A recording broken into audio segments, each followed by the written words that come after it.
Well, okay, when is China not called China?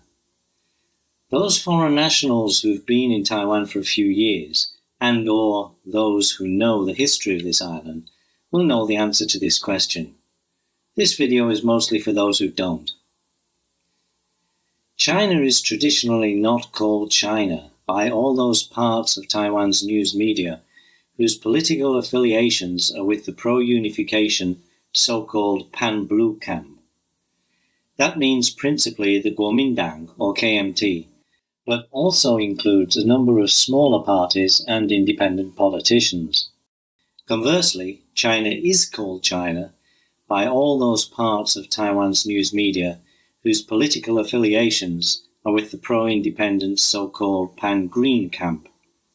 That means principally the Minjindang or DPP, and like-minded smaller parties and independent politicians. At the time I make this video, the Pan-Green camp is mainstream, both in politics and news media.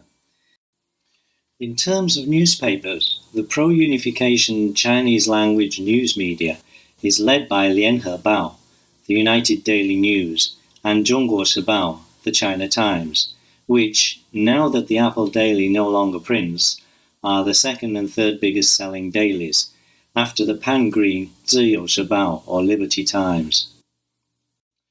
Taiwan Today is a weekly newspaper and news website. It's a government publication and, as such, it tends to reflect the views of the government in office and has gone through various name changes from Free China Weekly, Free China Journal, Taipei Journal, Taiwan Journal, through to Taiwan Today, which is what it's called today.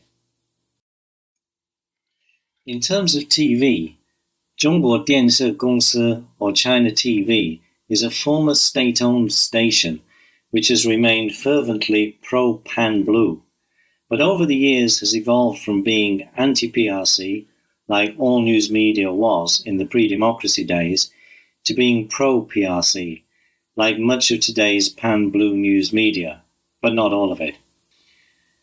China TV, along with Zhongtian Dianshi or CTI TV, has been accused by media professionals of taking orders on how to report news directly from the Chinese Communist Party.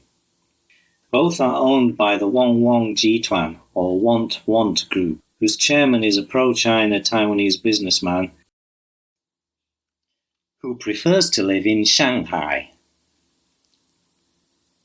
As for digital media, all the aforementioned newspapers have websites, and the TV broadcasters also put many of their programs on YouTube.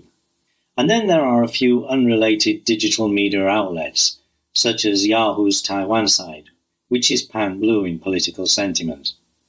So, taken as a whole, there is still a lot of very influential Pan-Blue news media around, and they generally don't like to call the People's Republic China, as they feel Taiwan is a part of China while not being part of the PRC. Generally, they don't like to call it the PRC either. So they call it Dalu, the continent, often shortened simply to Lu. Another popular term is Zhonggong, the Chinese communist, the Chinese communists, and this is used across the political spectrum.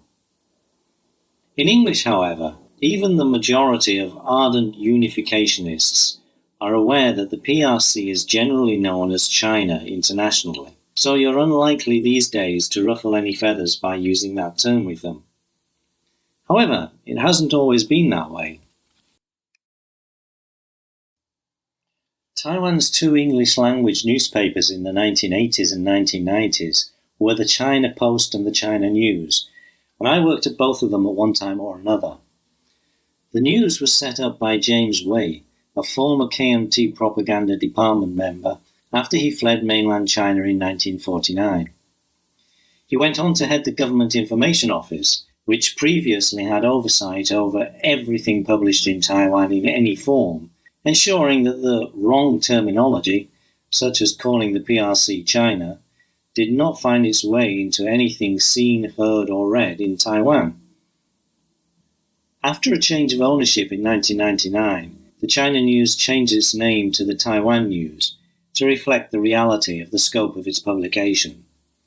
The Taiwan News published its last print edition on September 30th, 2010, but is still available online.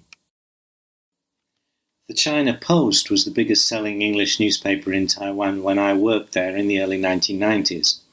Owned and run by a rabidly anti-Taiwan independence, first-generation mainland immigrant named Nancy Huang, its editorial room was notable for its lack of native-born Taiwanese. Indeed, according to the paper's stylebook, there was no such thing as a Taiwanese. The stylebook stipulated that Taiwanese was a term reserved for local folk customs, and was to be avoided for people as it suggested Taiwan independence. A person from Taiwan was to be referred to as a Taiwan person, thus a Taiwan lawyer, a Taiwan politician, a Taiwan policeman, and so on. As the publisher believed that Taipei was the provisional capital of China, the PRC was naturally not to be called China, or even the PRC, but Red China, Communist China, or Mainland China. Unable, or more likely unwilling, to accept localization, the China Post retained that name until its website went under in 2021. Its last print edition was in May 2017. Neither of Taiwan's two former newspapers were able to compete with the pan-green Taipei Times, a subsidiary of the Chinese language Liberty Times, set up in 1999. So, although China for the PRC is acceptable in English in all circumstances today in Taiwan, if you're speaking Chinese to people here, many will take the name you use to refer to China as an indication of your political stance. If you don't have a political stance, or you just don't want people to know it, the best approach is probably to simply use whatever name the people you're talking to use, which means, of course, that you have to know that before proceeding.